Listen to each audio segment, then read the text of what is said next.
means Afghanistan win this by 81 runs. সহজ ম্যাচকে কঠিন করে হারল বাংলাদেশ। আফগানিস্তানের বিপক্ষে লজ্জাজনক হারের পর প্রত্যেক খেলোয়াড়কে গুনতে হবে জরিমানা, বললেন বুলবুল আহমেদ। তিনি বলেন, এমন ম্যাচ হারার কোনো অজুহাত নেই। দর্শক, 2027 সালে বিশ্বকাপে সরাসরি খেলার সমীকরণ মেলাতে মাঠে নেমেছিল বাংলাদেশ, কিন্তু ম্যাচ শুরু থেকেই যেন সবকিছু উল্টো পথে। প্রথমে ব্যাট করতে নেমে আফগানিস্তানের ব্যাটারদের চাপের মুখে রাখেন তানজিদ হাসান সাকিব।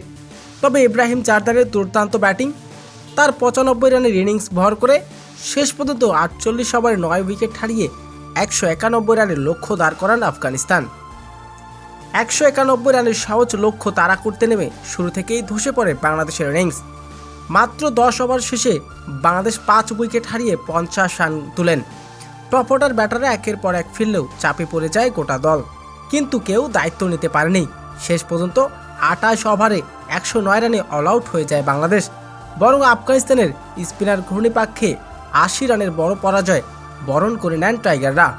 তবে লজ্জাজনক হারের পর বুলবুল আহমেদ বলেন, এটা নিঃসন্দেহে লজ্জাজনক হার। এমন ম্যাচ হারার কোনো অজুহাত নেই। প্রত্যেক খেলোয়াড়ের নিজের দায়িত্ব থাকা দরকার। আমি মনে করি এমন পারফরমেন্সের জন্য প্রত্যেক খেলোয়াড়কে জরিমানা করা উচিত। তো প্রিয় দর্শক, বুলবুল আহমেদের এমন মতামত আপনার কেমন লেগেছে দর্শক জানিয়ে দিন আপনার মূল্যবান মতামতটি